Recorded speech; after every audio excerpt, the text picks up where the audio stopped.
Olá, muito boa noite a todos. Estamos começando aqui pelo nosso Hora News TV, nosso canal aqui no YouTube, o programa Boa Noite Brasil. Boa Noite Brasil, todos os dias de segunda a sexta, sempre aqui às 7 da noite.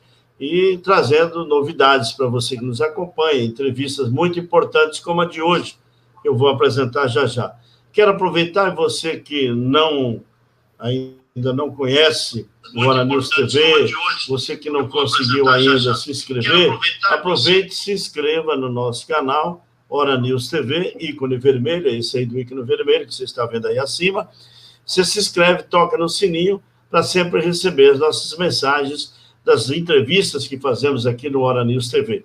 Também compartilhe, passe para os seus amigos e amigas e nos acompanhe. Aqui é um jornalismo imparcial, um jornalismo na internet, principalmente, muito mais democrático do que nunca. Só não é democrático quem não quiser, né? Aqui na internet, o programa Boa Noite Brasil, do Hora News TV, um canal que se fortalece, ele é formado aqui por mim, por Paulo Souza e Bruno Balbino. Hoje eles estão ausentes por compromissos outros, mas nós vamos fazer a entrevista e eu vou apresentar para vocês a nossa entrevistada. A nossa entrevistada é a professora Denise Albano. Boa noite, professora. Seja bem-vinda mais uma vez. Muito obrigada pelo convite. Bom, a professora... É uma honra muito grande estar aqui. Certo. Muito bem. A professora Denise Albano, ela concorreu ao cargo de reitor da Universidade Federal Sergipe. Ela concedeu entrevista aqui, nós fizemos um debate, foi muito interessante, porque o clima que, lamentavelmente, chegou à universidade para essa escolha do reitor foi um clima ruim, antidemocrático, na opinião dos 4 candidatos, e acabou dando nisso. O que é que deu? Hoje de manhã a gente conversou com a professora na Jovem Pan. O que é que aconteceu? O MEC interveio e estamos agora com uma reitora provisória, e é isso que a professora Denise já vai nos explicar. Quer dizer, ao invés de ter sido feita uma eleição normal, como sempre foi feito, se escolhia a lista tríplice e o presidente escolheria aí quem seria o reitor. Infelizmente, deu no que deu, e a professora Denise Albano está aqui conosco exatamente para esclarecer e dizer o que pode acontecer a partir de agora. Então, professora Denise, a primeira pergunta é essa: como fica, então, agora a nossa universidade? É uma reitora apenas por um período para organizar uma nova eleição? Sim, sim. Essa intervenção, eu diria até que ela se impôs como uma necessidade de resgatar a UFES de manobras que visavam a perpetuação desse grupo que está aí há praticamente 3 décadas. O atual reitor ficou 16 anos entre a vice-reitoria e a reitoria, certamente queria deixar o seu sucessor, mas a gente ainda vive numa democracia, há um Estado democrático de direito, há a necessidade de se respeitar a legalidade, e dessa forma ele primeiro boicotou uma medida provisória que foi editada no fim do ano, que tornava obrigatória, Rosalvo, a prévia consulta à comunidade, os 3 segmentos, estudantes, professores e técnicos votando. E o resultado dessa votação é que iria aos conselhos superiores, onde há um número significativo de conselheiros que tem ligação com a estrutura de poder da reitoria. Veja que era uma medida provisória que, de certa forma, estabelecia uma democracia mais perceptível na universidade. Ele esperou essa medida provisória caducar no comecinho de junho. 2 dias depois que a medida provisória caducou, ele convocou o ex-reitor, agora ex-reitor, o Colégio Eleitoral Especial, composto por 82 conselheiros. Observem, são quase 30 mil estudantes, quase 1.500 professores e quase também 1.500 técnicos, servidores da área técnico-administrativa. Então, de um universo de 33 mil votantes, ele quis realizar a eleição apenas no Colégio Eleitoral Especial, onde ele exercia um controle significativo. Havia uma tradição dessa consulta à comunidade. todos esperavam, mesmo no modelo remoto, que essa consulta ocorresse. A universidade dispõe de um sistema chamado SIG Eleição.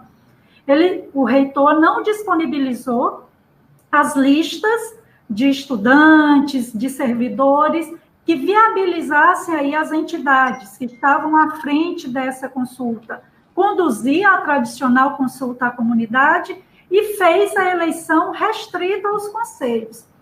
Bem, quando a medida provisória caducou, de fato, deixou de ser obrigatória essa consulta. Invocava-se o espírito democrático do então reitor Ângelo, clamava-se para que ele respeitasse essa tradição, da qual até mesmo ele já fez uso quando antes foi candidato.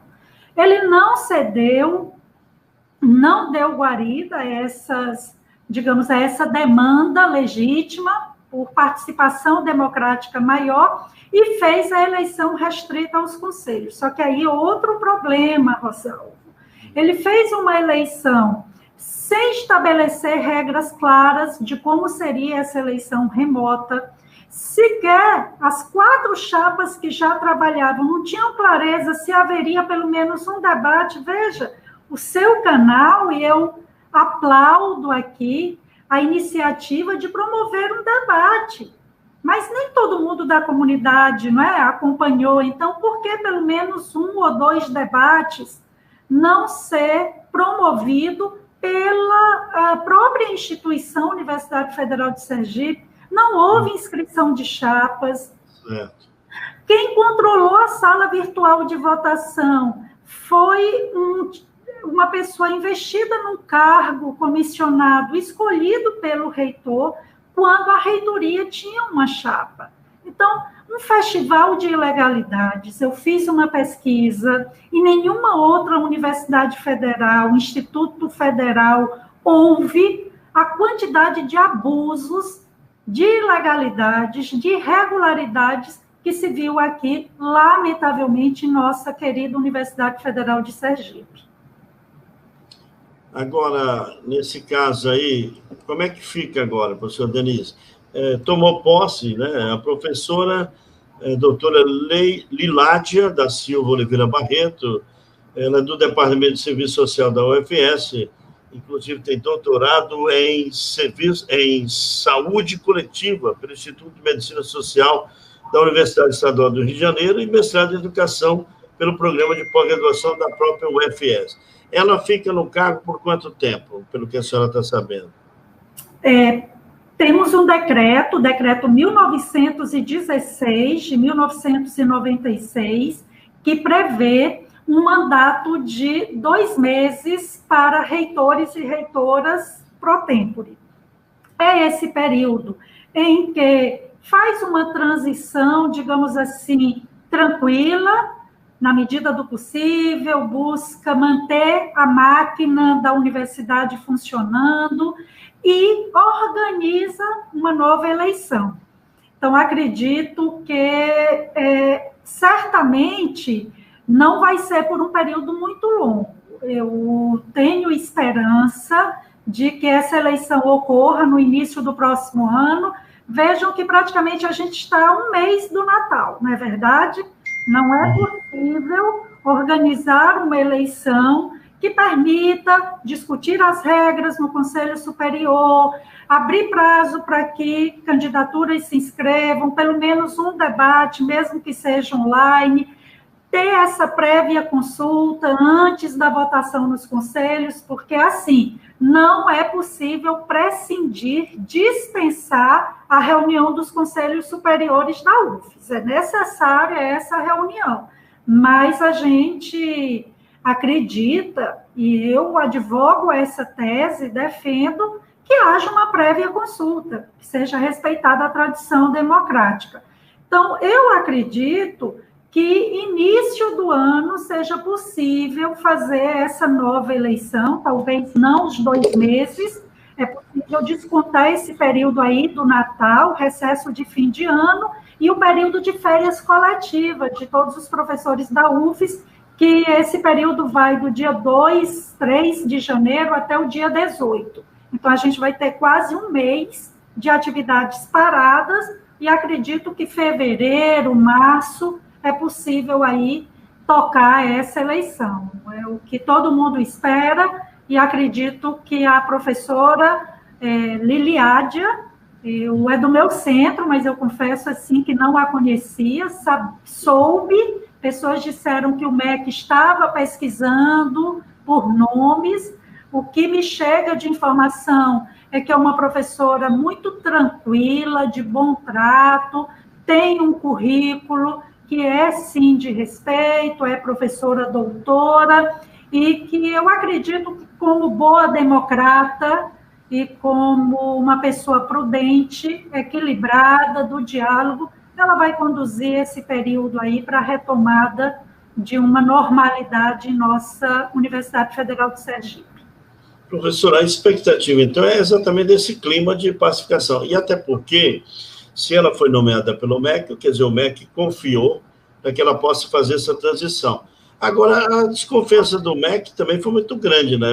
Embora teve que ter a atuação do Ministério Público Federal, mas a senhora dizia hoje de manhã na Rádio Jovem Pan que 2 outras universidades, a escolha foi normal, não teve nenhum problema, e, infelizmente, a nossa, por causa desse processo anterior, acabou, digamos assim, sendo prejudicada, né? Tendo esse desgaste, como a senhora está dizendo, olha, agora vamos ter mais 2 meses, recesso, quer dizer, já podíamos estar entrando em 2021 com o novo reitor, com nova reitora, né? Com certeza, Rosalvo. Como eu disse, eu tenho contato com professores de várias universidades do Brasil todo. Em todas, praticamente todas, foi respeitado um devido processo eleitoral, como a gente chama. Então, eu acompanhei o processo de eleição da Federal do Piauí. Então, foi constituída uma comissão, o então reitor tinha uma chapa, que era a chapa apoiada pela reitoria, ele saiu de cena, quem conduziu o processo foi essa comissão eleitoral, foram aprovadas regras estabelecendo como seria essa eleição remota. Na Federal de Mato Grosso, na Federal de Mato Grosso do Sul, também houve inscrição de chapas, foram aprovadas regras de como seria essa eleição remota. Na Federal do Pará, no Instituto Federal Tecnológico do Paraná, foram quase 20 instituições federais de ensino superior, entre universidades e institutos técnicos, que realizaram eleições este ano. E é motivo de tristeza e, até certo ponto, de um constrangimento.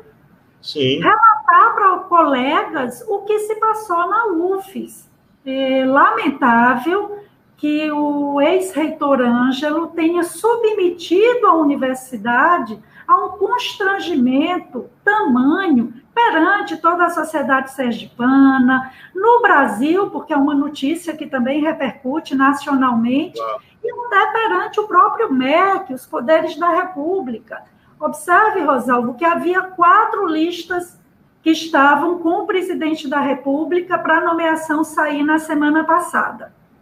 A daqui, a da Federal de Rondônia, a UNB, Universidade de Brasília, e a Universidade Federal do Piauí. Nas outras 3, as nomeações ocorreram. Ora, o presidente Bolsonaro escolhendo o primeiro da lista, como foi o caso da UNB, ora escolhendo o segundo, como foi o caso da Federal do Piauí, mas em todas elas, o processo ocorreu dentro da chamada normalidade, de um respeito a um devido processo. E aqui, felizmente, eu, em fevereiro, ingressei com uma representação, pedindo ao Ministério Público para monitorar esse processo eleitoral. No final de junho, esse inquérito chegou a ser arquivado, eu recorri, apresentando provas, indícios de várias irregularidades, foi reaberto esse inquérito, houve um despacho no mês passado, cobrando uma série de explicações do reitor. Por exemplo, na própria reunião, ele afirmou categoricamente a uma conselheira que o sistema ele veria a possibilidade, sim, de ser auditado pela Polícia Federal, e nenhuma auditoria foi feita. E ainda coloca alguém que ele escolheu para ficar responsável pela sala virtual de votação.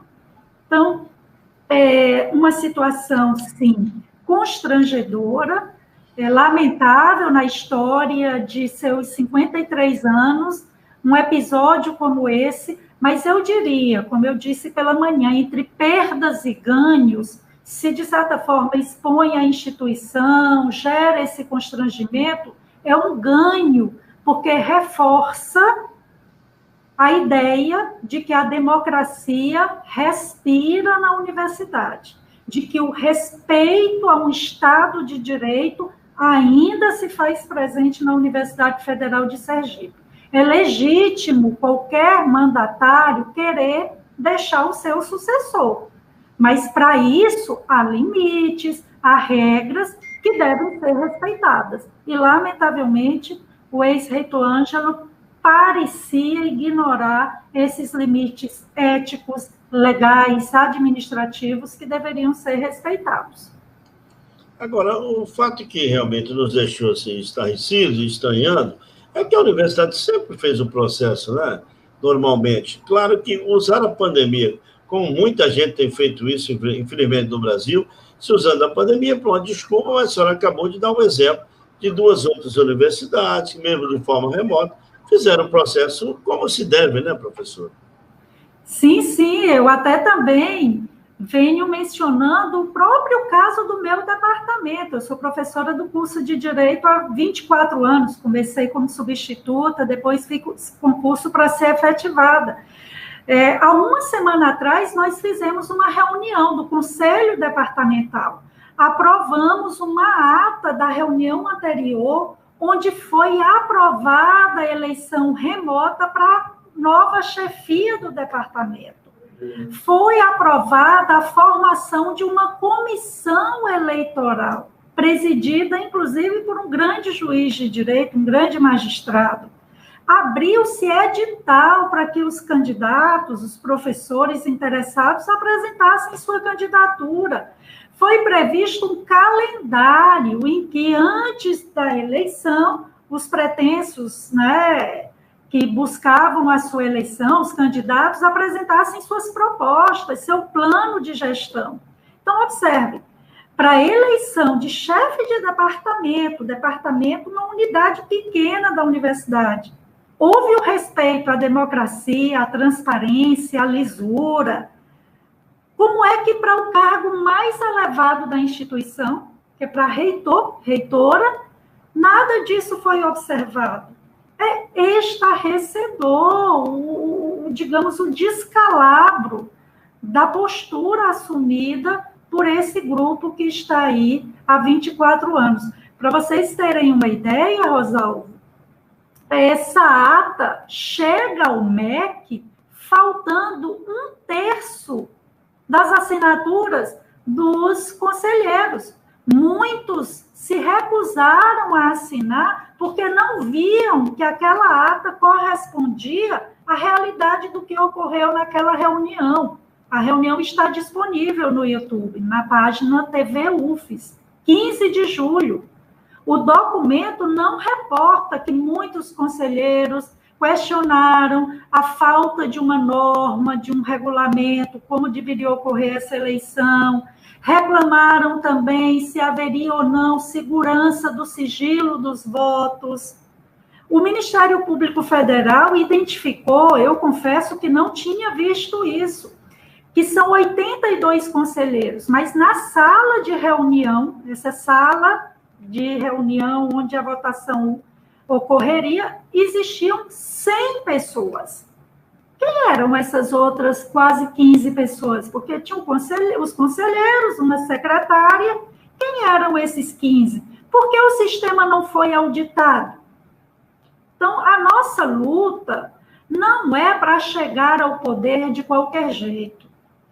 Todos que se somaram a mim, é um pequeno grupo, mas a gente vem sentindo essa receptividade, que a comunidade, os 3 segmentos, professores, servidores da área técnica administrativa, estudantes, analisem as propostas dos candidatos, possam votar e ali formar a lista tríplice. Se eu não tiver a honra de receber votos para estar nessa lista tríplice, respeito a decisão da comunidade. Volto a tocar minha vida com mais tranquilidade, me dedicando à docência, às minhas orientações. Agora, a gente não pode aceitar a injustiça, o abuso, e foi por isso que busquei a Justiça Federal com uma ação popular, ingressei com essa ação popular, o Ministério Público Federal, inclusive até buscando a reabertura, desarquivar o inquérito civil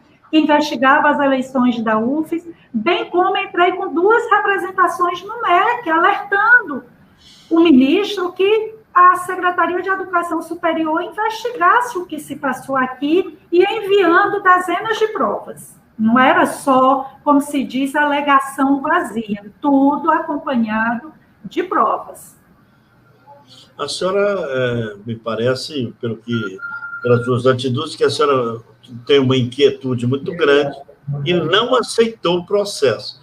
Daí a senhora foi buscar o próprio MEC para chegar a essa conclusão. Se o MEC tomou essa decisão, porque ele também recebeu as informações necessárias, né? Sim, sim. Foi um trabalho, eu diria assim, que eu estou há quase 1 ano nessa luta. Observem que eu entrei com essa representação em fevereiro. Eu consegui apresentar um recurso em junho, pedindo que esse arquivamento fosse revertido. Em julho, tão logo ocorreu a eleição, eu entrei com uma representação.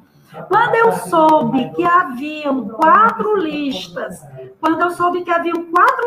que já estavam na mesa do presidente, já para nomear, eu confesso assim, que eu digo, eu tenho que entrar com outra representação, tenho que alertar o ministro que não vou desistir dessa ação popular, que vou, com todo respeito ao magistrado, com todo respeito ao também procurador da República, responsável pelo caso, mas eu até brinco, eu digo, eu vou ficar no pé, para que a justiça seja feita. É claro que espero que nossos colegas, juntamente eu também, a gente retome uma breve campanha, que a comunidade se inteire sobre as propostas e possa decidir. Mas eu reconheço que não é à toa que eu realmente optei pelo direito. Eu acredito que o império da lei é melhor do que o arbítrio dos homens. Há pessoas boas, de boa vontade, mas há também aqueles que parecem não conhecer limites. E dessa forma, termos leis justas, termos princípios constitucionais, dentre os quais a gestão democrática, o respeito à legalidade, o princípio da moralidade pública, quando atingidos, quando afrontados, eu diria que não é só o profissional do direito, mas qualquer cidadão tem que se insurgir. E não foi à toa que o instrumento que eu utilizei na Justiça Federal foi a ação popular. Ação popular, qualquer cidadão, portanto, eleitor, titular, pode sim promover diante de grave ofensa à legalidade, de grave ofensa à moralidade pública. E foi com esse sentimento de indignação, como cidadã, mas também como professora de direito, não apenas como candidata, eu não vou ser hipócrita de dizer que não posso vir a ser beneficiada, mas vejam, eu fui atacada, eu sou cristã, eu defendo a importância de que valores numa sociedade sejam preservados, o que é diferente de ser reacionária, que nunca vê a possibilidade de mudança. Eu apenas acho que valores, eles não podem ser abandonados, relativizados em nome de projetos autoritários, revolucionários, de rupturas drásticas. Então, fui atacada como uma pessoa de extrema-direita, como uma fundamentalista católica, que quem me conhece, eu fico muito tranquila, porque 24 anos de vida, a gente tem uma trajetória que mostra exatamente o contrário.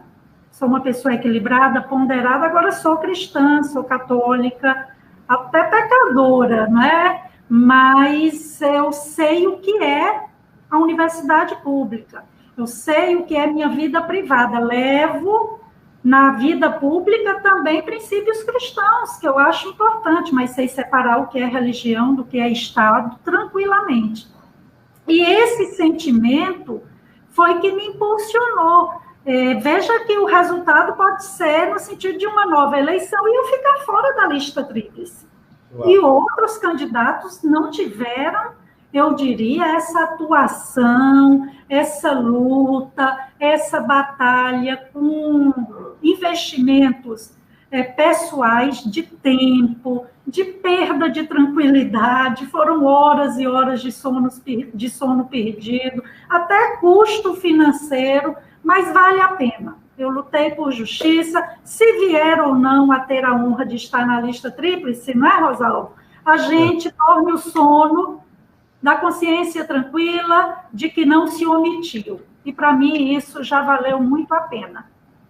Professora, nós estamos vivendo um período ainda de eleições no Brasil. Aqui em Aracaju vamos ser o segundo turno. Eu confesso à senhora e aos telespectadores, como jornalista, com uma experiência já de 43 anos no rádio e na TV, de que a gente tem se decepcionado muito com a vida partidária. Que a política é a arte do bem comum, ela deve existir, como aí na universidade, a política de escolher, de mudar os reitores e tal. Isso é natural. Mas a gente percebe que, infelizmente, partidos começam a gostar de governo e eles não querem sair, querem se perpetuar. Quando eu vejo agora aqui a realização do segundo turno em Aracaju, que eu vejo os partidos todos de esquerda, direita, esquerda, tudo caindo para cima de um candidato, eu fico, meu Deus do céu, onde é que está, então, as pessoas de bem, as pessoas cristãs, como a senhora falou também, que eu também confesso que defendo o que a senhora defende. Uma vez eu disse a um amigo, um bom cristão é um bom governante, amigo. Um bom cristão, ele é um bom reitor, ele é um bom professor, ele é um bom diretor, enfim, de qualquer setor. Mas não mistura. Não, não é misturar religião. Eu sou de caráter, na minha família, na minha igreja, no meu trabalho. Ou seja, se eu vou assumir o cargo de prefeito de Aracaju, eu teria que ter exatamente meus fundamentos cristãos nas minhas atitudes, né? Então, eu defendo o que a senhora disse, porque a decepção é tão grande que, às vezes, você fica pensando, meu Deus, será que 40 e tantos anos de jornalismo, rapaz, para a gente ver isso aí, às vezes lá na Rádio Jovem Pan não tem como falar o tempo todo, o programa é curto, a gente divide a tarefa com 3, né, mais 2 apresentadores, eu e o Lono, e não há esse tempo. Aqui eu falo do jeito que estou lhe falando dos telespectadores. Eu fico a pensar, pelo amor de Deus, eu sonhei, quando um rapaz bem mais jovem aqui em Aracaju, de que queríamos ter mudanças. Eu criticava bastante os governos de Arena, que saiu da ditadura, PDS, PFL e tal. Hoje eu vejo um ex-governador daqui doente, com uma condição terrível, e todos começam a elogiá-lo. Eu digo, meu Deus, aí onde é que vem a hipocrisia? Porque fazia oposição a ele na época. Eu não, eu era jornalista, eu fazia análise. Mas sou reconhecedor de um trabalho que foi feito, de um governo empreendedor. E de lá para cá, o Estado só regrediu. E parece que os eleitores também regrediram. Eu estou pegando esse exemplo para chegar à universidade. Olha, como é que a universidade, uma casa de educação, uma casa de pensamento, de fazer as pessoas pensarem, ela não imagina, as pessoas que dirigiram esse tempo todo, não imaginam que o governo é passageiro, que é hora de dar chance para outras pessoas, como a senhora disse, que tem o direito de lançar seu candidato, mas não querer que ganhe de qualquer maneira, né, professora? Perfeito, Rosalvo. A gente precisa reafirmar, porque, veja, eu, como disse, levava a minha vida tranquila, tenho um bom salário, meu esposo também é professor universitário, Como cristã, procurava fazer, para praticar a caridade, ser justa nas minhas relações, ser um pouco... A gente falha, mas procurar ser generosa, porque é como você diz, o bom cristão é aquele que não é hipócrita, é aquele que procura também na sua vida, como professora, como mãe, também ser sal da terra e luz do mundo, não é verdade? Está escrito. Nenhum aluno pode me acusar de fazer proselitismo religioso em sala de aula. Quando eu vou discutir aborto, eu digo, olha, no marco da lei, o aborto legal é previsto em tais situações. Há uma discussão moral e religiosa. Eu até entendo que a mulher, no ato de desespero, que aborte, tem filhos, muitas vezes pode ter sido abandonada pelo companheiro e decida abortar. Eu acho que não merece ser presa, ainda que, do ponto de vista religioso, cristão, moral, eu acho que há uma vida ali a ser preservada. Agora, a mulher que foi estuprada, a lei prevê, porque sabe que é um sofrimento, um trauma. Agora, vamos separar a abordagem e falo muito pouco sobre qual é a minha visão do ponto de vista ético sobre algumas questões. Mas meu compromisso é isso. Ali eu tenho uma plateia cativa. Eu não posso fazer dali palanque para que eles venham a aderir à minha visão de mundo. Dessa forma, eu me preocupava, esse grupo está aí há quase 30 anos. Eu sei que há um preço alto para quem, como se diz, dá a tapa, ou dá a cara a tapa, quem se mostra, quem se apresenta. Mas acho importante. Como eu disse, eu não carregarei, digamos assim, a culpa pela omissão. Eu via os problemas, me incomodavam, me perturbavam. A gente construiu um plano que prevê uma universidade mais focada na descentralização, que cada campus do interior, cada centro tenha seu orçamento próprio, porque eles é que sabem os problemas, as necessidades, que os alunos tenham um maior espaço para o estágio. Então, é impressionante, naquele campus de São Cristóvão, enorme, você praticamente não ter uma livraria, uma papelaria, as opções de lanche também muito limitadas. Então, observem tudo isso, porque há um certo sentimento também que é refratário à livre iniciativa. Então, vamos chamar... Qual o diálogo que a UFES tem com o meio empresarial, com o meio artístico, esportivo? Muito limitado. O potencial da UFES deixa muito a desejar.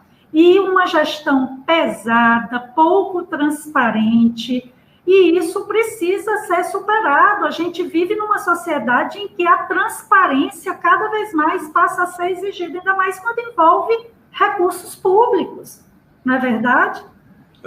Então, é com esse compromisso que a gente apresenta nossas propostas e se coloca à disposição da comunidade. A senhora lembrou bem. Hoje eu conversava com um amigo e disse assim, você sabe qual é o principal fundamento hoje para você escolher um profissional em qualquer área? É a credibilidade, é a transparência. São esses fundamentos. Se você vai hoje quer chamar uma pessoa para dirigir um setor, um órgão, ou gerenciar a sua empresa, você fica logo pensando, rapaz, está tão difícil. Pois é, porque o principal, a interrogação que vem logo grande assim, será que é uma pessoa de bem? Será que é honesta? Será que é transparente? E nós estamos vivendo realmente uma era de que ou a pessoa é ou não é. Não se tem meio termo nesse negócio. Né? O sujeito diz, eu sou democrata, então prova. Eu sou um homem aberto ao diálogo, então prova. Exatamente. Nós estamos vivendo isso até nas religiões, na nossa religião católica, também se discute. Sim. Bom, qual é o exemplo? O Papa Francisco está aí, dizendo ao mundo inteiro, e sendo criticado, todo mundo mete o pau nele, mas é assim mesmo, porque ele é um líder mundial e ele quer mostrar que as pessoas não podem confundir o trabalho profissional, empresarial, com a religiosidade. Porém, o religioso tem que dar o seu testemunho de amor, de fraternidade, de partilha, de respeito. São essas coisas que a gente tem que discutir hoje. E eu acho importante, até aqui no nosso canal, o Hora News TV, que a gente traz esses temas, porque são temas que exigem um pouquinho mais de debate e mais de tempo, porque as pessoas parecem que estão sendo envolvidas com esse mecanismo mágico que a mídia tem, né? É um VT bonito, um vídeo bacana, todo mundo fala de remédio, outro fala da pandemia. Ora, pelo amor de Deus, e onde é que estão os técnicos, os preparados, os especialistas que são formados pelas universidades? Eu sempre pensei assim, acho que nós estamos vivendo esse momento.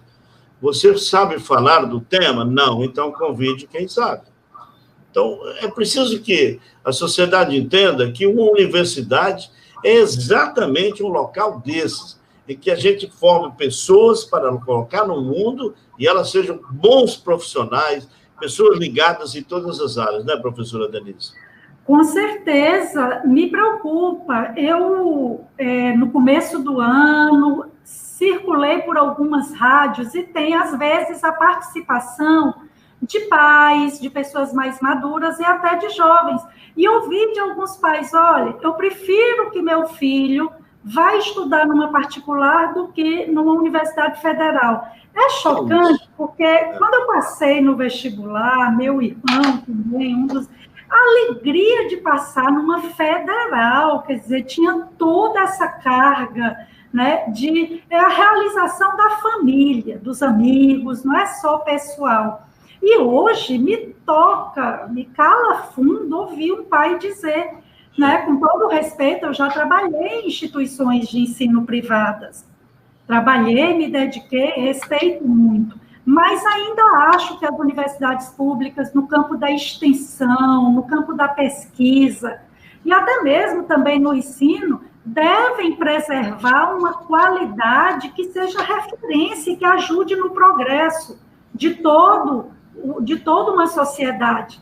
E aí, o que a gente observa é isso. O jovem entra na universidade, tem aquele brilho inicial. Com o passar dos anos, esse brilho vai sendo perdido.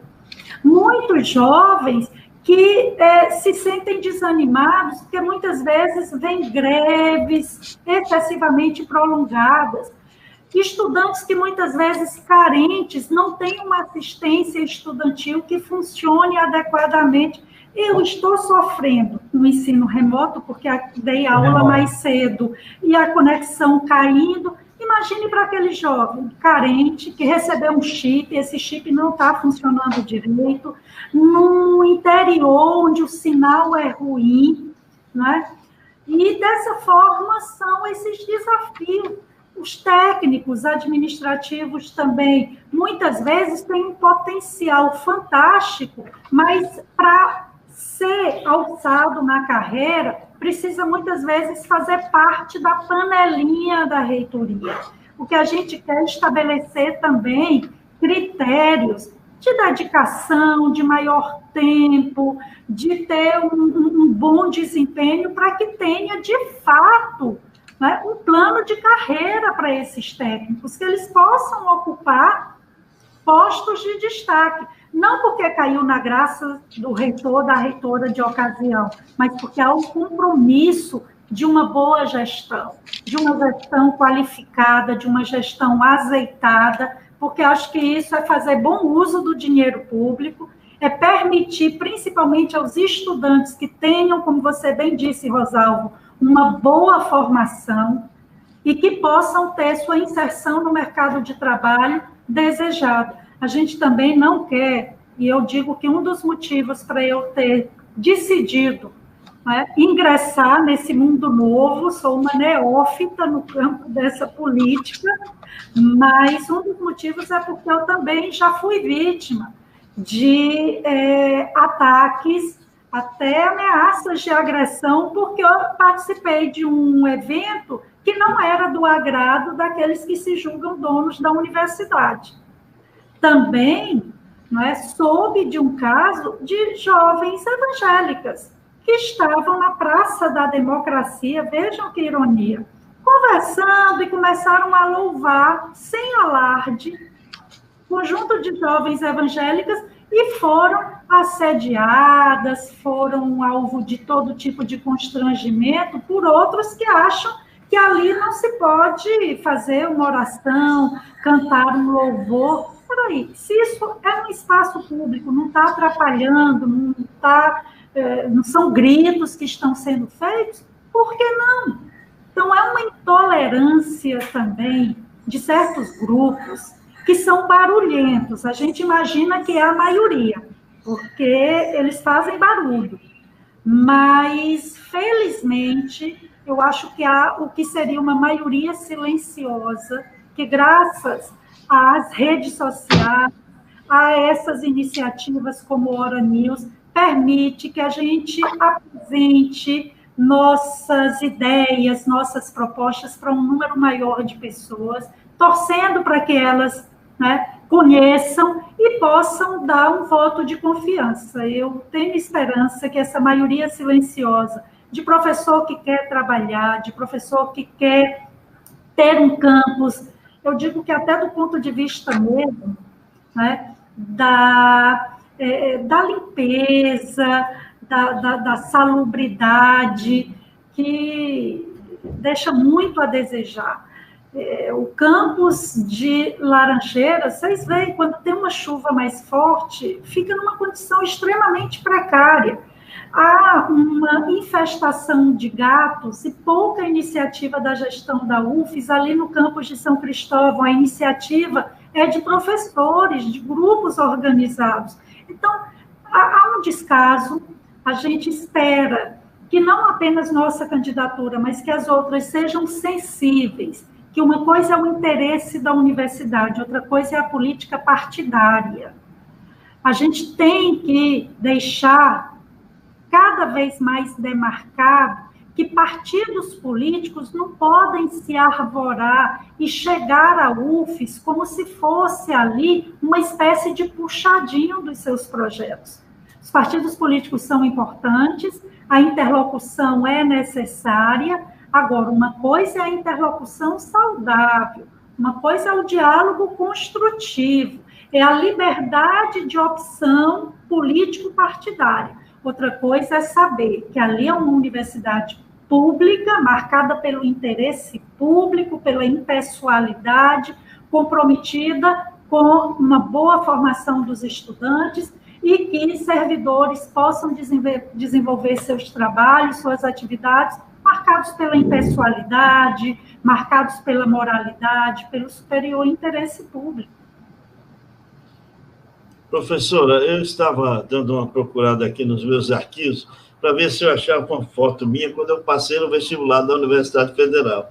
A senhora comentou aí da alegria, né? Aí eu me lembrei, realmente, eu raspei minha cabeça. Naquela época, a gente botava uma boinazinha na cabeça, botava um UFS aqui, com muito prazer, e eu tirei uma foto. Era realmente um momento, naquela época, a gente vibrava muito. E eu acho que a Universidade Federal não pode jamais perder essa alegria gigantesca, esse desejo que a gente sabe que ainda hoje todo mundo quer passar no Enem para ir para a Universidade Federal de Sergipe. Sim. A gente sabe disso. Então, o que a gente tem que pensar em termos de direção, em quem comanda uma universidade, e pensar nesse aspecto. A universidade precisa crescer, melhorar a qualidade do ensino cada vez mais e melhorar também as condições, como a senhora colocou. Não se pode só, vamos colocar o campus aí e toca para frente. Não é assim. Tem que planejar e deixar, porque eu gosto muito de Laranjeiras. Eu, quando estive lá, fui fazer uma reportagem uma certa vez para a televisão, era um evento cultural, acho que era um encontro cultural de Laranjeiras mesmo. Mas, que bacana, foi logo que a universidade assumiu ali o campus, né? Que bacana, aqui tem um curso de teatro, cursos bacanas, mas também você tem que dar um mínimo de condições, senão você perde tudo isso, né, professor? Sim, olha, para vocês terem uma ideia, especialmente Rosaldo, alguns cursos, inclusive, estão saindo do campus de Laranjeiras porque não tem condição de funcionar. A acessibilidade é extremamente problemática ali, porque é uma cidade histórica, tem prédios o próprio calçamento. Quer dizer, quando se projetou aquele campus, tudo isso era para ser considerado. Muitos jovens que vêm de outras cidades, até de outros estados, não têm como se deslocar até Laranjeiras. Muitos também não são de família abastadas. E, dessa forma, viabilizar também o acesso ao campus para esses estudantes que residem aqui na Grande Aracaju é importante. O acesso à alimentação. Não tem restaurante universitário no campus lá de Laranjeiras. Então, professores, servidores da área técnica administrativa, professores, tem lá um restaurante ou outro, mas as opções limitadas, não é aquilo que, diríamos assim, seria a condição ideal. O campus mesmo de Lagarto, veja que Lagarto é uma cidade polo do interior, uma das mais importantes, com um potencial enorme na área de serviços, não é? E por que é que o campus, depois de tanto tempo, se mantém um campus temático? Por que não ter outros cursos para formar, principalmente, jovens de toda aquela região, de todo aquele entorno? Na área de administração, turismo, né? Direito, contábeis, mesmo na área de educação. Então, eu entendo, com todo o respeito, a preservação dos cursos da área de saúde, que um campus daquele tamanho e com uma demanda tão grande, porque eu diria que a demanda vai para além, já fica próximo, né, da divisa, lá com outros estados, então tem uma demanda enorme por toda aquela região do entorno da cidade de Lagarto. E acho que já é passado o momento de discutir, sim, a proposta de ampliar os cursos para não ser um campus meramente temático, só da área de saúde. Então, muita coisa foi sendo empurrada com a barriga, perdão, assim, da expressão popular, gargalos, a esses problemas, e a administração foi tocando do jeito que bem quis, muito preocupada só em ostentar números, muitas vezes números que não correspondem à realidade, e é preciso ter coragem para encarar os problemas, e encarados esses problemas, definir o que é prioridade a médio, a curto, a longo prazo, e ter a coragem de ir para o enfrentamento buscando aí a resolução desses problemas. Vejam, o orçamento da UFES é de quase 800 milhões por ano. Vocês podem imaginar, mas muito é com a folha de pagamento, sobra pouco para um investimento. Mas observem o quanto a bancada de Sergipe é empenhada em levantar recursos para a Universidade Federal de Sergipe. Observem que se a gente abrisse para pequenos comerciantes, empreendedores dentro do campus, o quanto esses valores de aluguéis não poderiam ser revertidos, por exemplo, para assistência estudantil, que é uma área que demanda investimentos, tem lá rubricas, verbas específicas que são insuficientes, mas nenhuma iniciativa nesse sentido. E veja quantos milhares de pessoas transitam ali pelo campus de São Cristóvão, quantas centenas ou alguns milhares podem transitar pelo campus de Itabaiana, numa região ali tão central. E o que a gente vê é essa pouca capacidade de iniciativa, uma preocupação de se perpetuar no poder, de inchar a máquina de apaniguados, porque muitas vezes a perpetuação no poder de um mesmo grupo leva inevitavelmente a um comodismo, não é verdade? Claro. A gente leva a um comodismo, a uma percepção de que está tudo bem, é preocupante. Na última eleição, sequer ter candidato de oposição. Então, qual foi a percepção do ex-reitor Ângelo? Não, minha administração é aprovadíssima, é aplaudidíssima, nem sequer candidato. Mas por quê? Porque temiam o uso pesado da máquina, temiam também vasculhar suas vidas. É claro que nem todo mundo, assim, ninguém é perfeito, todo mundo tem uma ou outra falha. Mas a essa altura já vasculharam minha vida inteira dentro da universidade.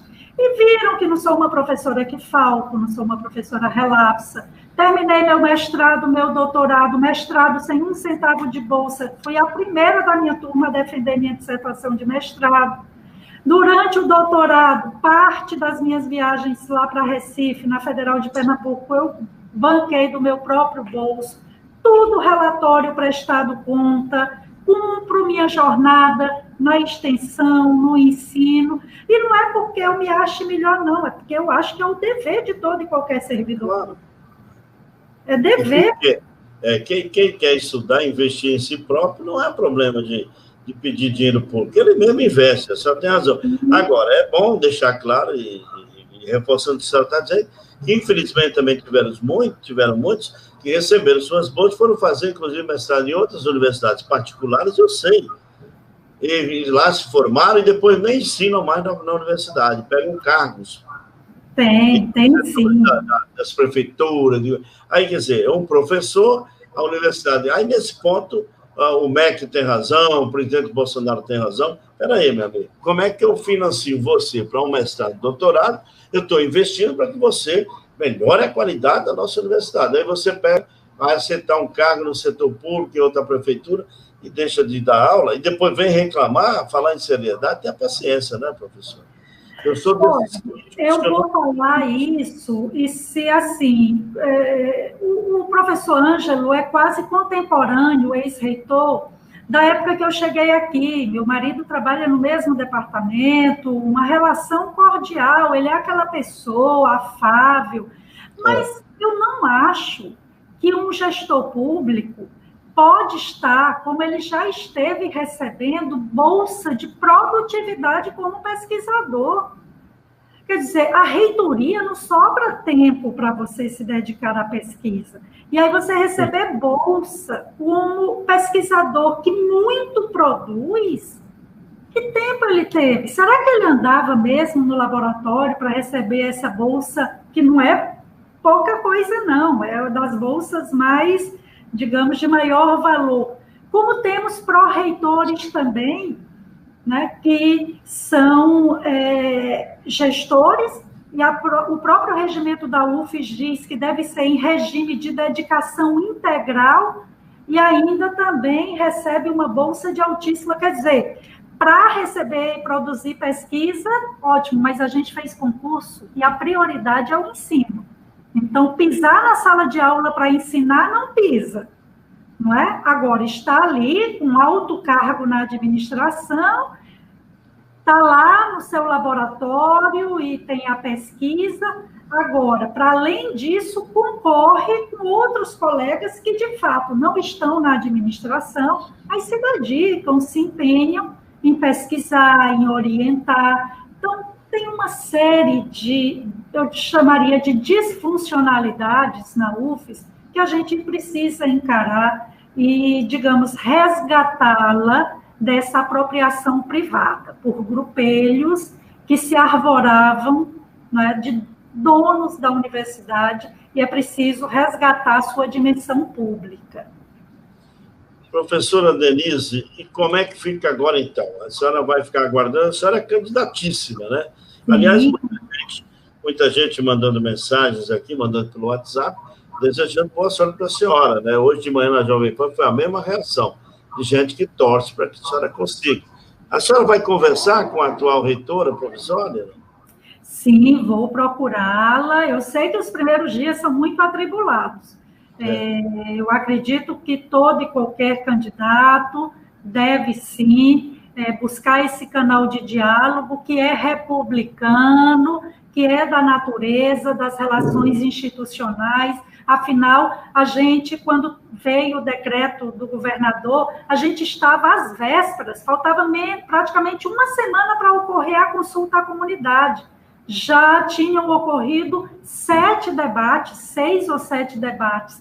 E aí é necessário, portanto, também prestigiá-la, porque eu acho que é um encargo que não é todo mundo que tem coragem de assumir.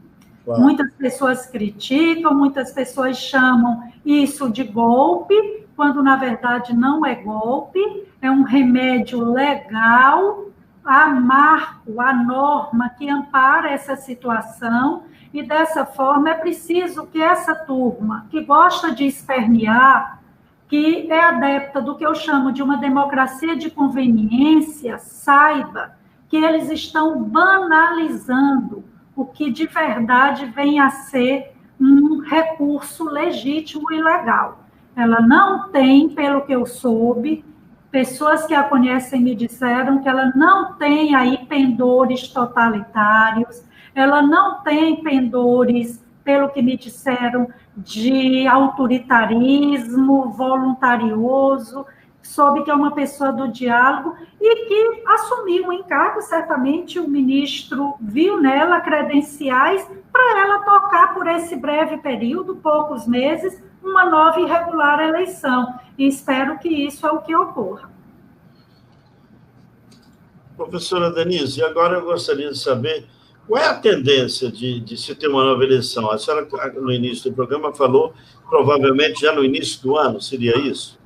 Sim, sim. Como a previsão nesse decreto que eu mencionei, 1916, é de um mandato de 2 meses, então, como eu disse, estamos praticamente a um mês do Natal, festas de fim de ano, depois vem as chamadas férias coletivas, em que os professores todos da UF são obrigados a tirar férias. Então, vamos ficar praticamente do dia 22 ao dia 18, quase um mês, com praticamente todas as atividades suspensas. Por isso que eu afirmei, hipoteticamente, estou conjecturando, que vai se estender um pouquinho mais além dos 2 meses. Por quê?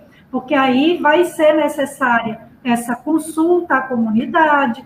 É desejável, eu espero que tenha pelo menos uns 2 debates, que pelo menos um debate ocorra, é preciso que haja também a votação no colégio eleitoral, e por isso eu acredito que talvez dure mais alguns poucos meses no início do ano, para que uma eleição regular ocorra. Que a gente quer isso. Agora, uma eleição para valer, dentro dos marcos do respeito à legalidade, dentro do respeito a um tratamento isonômico entre as candidaturas, e que cada uma vá buscando aí seus apoios, suas articulações, dentro daquilo que é da normalidade da disputa política. Sem jogo sujo, sem jogo baixo, sem ataques pessoais, é triste, né? As pessoas recorrerem a ataques pessoais. Eu dizia pela manhã, Rosaldo, eu fui durante muito... Eu não tenho pendores para vitimismo, não. Eu sabia que ia enfrentar, como se diz, uma tranqueira, né? Porque uma neófita, não sou queridinha de certos núcleos e grupos que têm uma expressão maior na universidade, mas nos debates, tem vários debates aí que estão nas redes sociais, as vaias, as perguntas provocadoras, os epítetos, você é essa, você é aquela, que não se via em relação a outros candidatos, não é verdade? Que vejam propostas, que vejam trajetórias. Eu fui cobrada para assinar um documento dizendo que só aceitaria ser nomeada se fosse a primeira da lista. Só que outros 2 candidatos assinaram um documento dizendo ao presidente Bolsonaro que aceitariam ser nomeados, estando em segundo e em terceiro. Porque, de fato, uma consulta aí que foi feita de qualquer jeito pelos sindicatos, que, como eu disse, eu criticava a falta de transparência, a irregularidade na eleição do colégio eleitoral, a falta de transparência, as irregularidades que vi numa consulta feita de forma assodada aí pelos sindicatos, DCE, com todo respeito às entidades, mas por uma questão de coerência eu também não fui participar. Foi um programa criado por um estudante que eles próprios me responderam quando eu questionei, um estudante que tinha ligação comercial e profissional com o diretor de um centro, que é o principal apoiador de um candidato. Então, quer dizer, aquilo que eu critiquei, aleguei, em relação à eleição feita, conduzida pelo ex-reitor Ângelo, eu também vislumbrei quase o mesmo enredo nessa eleição tocada aí pelas entidades. E dessa forma, eu acho que o ideal é que haja gente de fora da UF, sem ligação com as candidaturas, que possam ajudar na condução de uma eleição limpa, regular, para que, sem dúvida, aquele que vier a ser o escolhido tenha a legitimidade necessária. E que esses grupos que se julgam donos aprendam que democracia é alternância no poder, que democracia é respeito às regras do jogo, que lista tríplice é lista com 3 nomes. Então, se fosse para escolher só o que eles desejam, não haveria lista tríplice. Mas é isso, eu vou para a disputa de coração aberto, como se diz, de alma limpa, de consciência tranquila. Agora vou com a disposição de ir para o embate de propostas e não aceitar. Eu não me julgo melhor do que ninguém.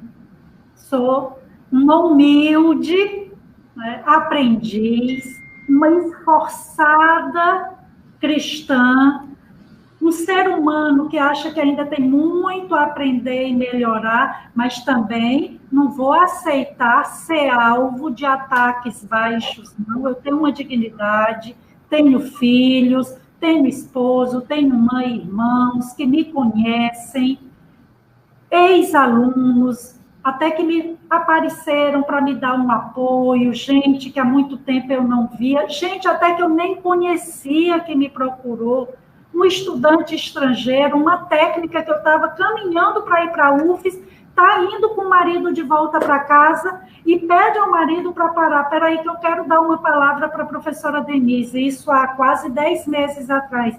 Professora, eu acredito na senhora, vou estar ao seu lado, não vou poder aparecer porque temo represália, mas siga adiante, professora, a senhora vai estar nas minhas orações. Assim, com toda sinceridade, para mim isso já valeu a pena. Eu sendo a voz de muitos desses que querem uma UFES diferente, eu já fico imensamente satisfeita. Professora, para a gente encerrar, eu queria agradecer aqui as pessoas que estão participando no chat, a Giovana Nascimento Monteiro, ao João Pedro, que sempre está nos acompanhando, e que dizendo que a professora Denise está certa, democracia sempre muito mais em nossa universidade, ele defendendo. E eu, a senhora falando dos valores da democracia, eu queria ler até aqui eu recebi essa mensagem, e é verdade tudo que a senhora diz. Democracia é você poder votar em quem quiser. Segundo, tolerância é você aceitar opiniões contrárias. Isso é tolerância, faz parte da democracia. E educação é você não ofender ninguém. Quem quer educar não ofende. Não é possível ser um professor da universidade, um técnico, um funcionário, e ofender, agredir verbalmente. Isso não faz parte de uma democracia, principalmente da universidade. Então, o que a senhora defende, eu concordo plenamente e acho que é assim que a população precisa ser formada. Nós precisamos tirar do Brasil os conflitos. Os conflitos estão exatamente porque cada um fica querendo se colocar poderoso e não aceita a opinião do outro. Esse é um grande erro. Porque se nós não temos respeito à opinião contrária, divergente do outro, a gente não pode conviver, vai ficar sempre em conflito. E conflito gera esse tipo de coisa que a senhora viu, baixaria, pessoas... Às vezes eu fico sem entender, uma vez até conversando com a minha própria mulher, de que adianta você ter doutorado, mestrado, PhD, pós e tal, se você não consegue se expressar bem com o seu companheiro ou a companheira de universidade, né, professora? Então, acho que isso é muito importante a gente deixar aqui bem colocado. E gostaria de deixar aqui as nossas câmeras e microfones para suas despedidas, dizendo que nós vamos estar acompanhando esse debate sempre à disposição. Sempre um prazer imenso, agradeço de coração a generosidade desse espaço, Rosaldo. Como eu disse, pode parecer veso de político, né? Mas admiro, de longa data conheço sua trajetória, de um jornalista respeitado, de um cristão autêntico, sim, e não temos aqui qualquer apanágio de nos julgarmos superiores, não, mas a gente acredita que o nos ligar a algo que vai além desse mundo é importante. E dessa forma, valorizando todas as religiões, mas sem vergonha de nos assumirmos como cristãos também, cultivando o respeito, a tolerância, sigamos adiante. Minha estima, minha consideração, quem nos acompanhou, as palavras de incentivo, agradeço imensamente. E saibam, a professora Denise vai continuar nessa luta, respeitando o resultado. Agora sim, em eleições limpas, regulares, e se a comunidade me quiser, nessa lista, agradeço imensamente. Se tiver a honra de ser escolhida pelo presidente, darei sim o melhor de mim, com compromisso público, com abnegação. Não é à toa que nossa chapa é Renasce UFES. A gente tem vários vídeos, apresentamos nossas propostas e agradeço imensamente. Receba o meu abraço. E, Rosalvo, muito obrigada mais uma vez. Nada, professor. Eu queria aproveitar que a gente falou muito de cristão e eu assisti uma série recente na Netflix e eu assisti essa série que foi recomendada para os ouvintes da Jovem Pan pelo Emílio Surita, que comanda o Pânico na Jovem Pan. O programa Pânico é um programa diversificado, política... Bem reverente. Reverente, respeito às culturas, às divergências. É uma coisa linda, eu gosto muito. E eu tive o prazer de conhecer o Emílio pessoalmente, inclusive participei 15 minutos do Pânico com eles, né? Tiraram muita onda comigo, falaram muito, disseram que eu falava bastante, mas eu consegui mexer com eles, fiquei 15 minutos no programa deles debatendo. E o Emílio Surita, um dia desses, deu uma sugestão para que assistisse esse seriado, Os Caminhos do Senhor. Então, eu fui assistir exatamente, queria passar para quem está nos assistindo, se puder assistir, para você ver o que é chamado de hipocrisia nas religiões. Tá? É uma história muito interessante, mas que no final você vai vendo que cada um reconhece os seus erros e vão para os postos corretos. É a história de um grande pastor que criou uma família do jeito que ele queria. A cabeça dele, todo mundo tem que ser cristão, meus filhos têm que ser pastor, tudo isso. E aí começou a ter as divergências no casamento, com os filhos, cada um querendo uma coisa diferente um do outro, mas no final, eu achei bacana. Eu vou contar só um trechinho para motivar quem queira assistir. No final, o grande pastor, líder disso tudo, deixa de ser pastor e volta para a universidade como professor para ensinar teologia. E ele, ensinando, passou a ser um profissional bom, um cristão que conhecia os evangelhos, que não necessariamente era preciso ser um pastor, um bispo, como ele queria. Muito bacana esse filme. E eu sugiro que quem nos assiste queira assistir Os Caminhos do Senhor. Professora, boa noite. Um grande beijo para a senhora, hein? E muito boa sorte. Muito bem, obrigada. Grande abraço. Nós conversamos, então, com a professora Denise Albano, excelente profissional, professora da Universidade Federal de Sergipe, nos esclareceu essa interferência agora do MEC, deveremos ter novas eleições, a professora é candidata, e claro, vença o melhor, vença quem a comunidade escolher, mas que respeitem democraticamente aquele que foi escolhido. É uma lista tríplice, vai lá pela norma, mas isso foi sempre assim no regulamento da universidade, a lista tríplice vai para o presidente da República decidir, e lá ele decide, o primeiro, o segundo ou o terceiro. Aquele que escolher, a gente respeita que foi a lista escolhida pela comunidade. É assim que a gente espera. Tenham todos uma boa noite. Quem não se inscrever no nosso canal, se inscreva aí, hein? Hora News TV, no YouTube. Mande para seus colegas, seus amigos e amigas, porque entrevistas desse nível que fizemos aqui agora, nós temos sempre todas as noites, para que a gente dê uma oportunidade. E, ao mesmo tempo, nós possamos debater com a sociedade os problemas. A necessidade muito grande de debates, de democracia, de discussão de temas, com especialistas, para que as pessoas entendam que a humanidade precisa cada vez mais conhecer, ter conhecimento. Há poucos anos, uma pessoa me disse, Rosalvo, quando entrar o século XXI, nós vamos entrar na era do conhecimento. E conhecer facilita você entender as pessoas e começar a compreender mais e querer ser compreendido, tá bom? Então, uma boa noite a todos, muito obrigado. E até amanhã com mais um Boa Noite, Brasil. E aqui amanhã eu espero que o Paulo Souza e o Balbino estejam comigo novamente. Até lá.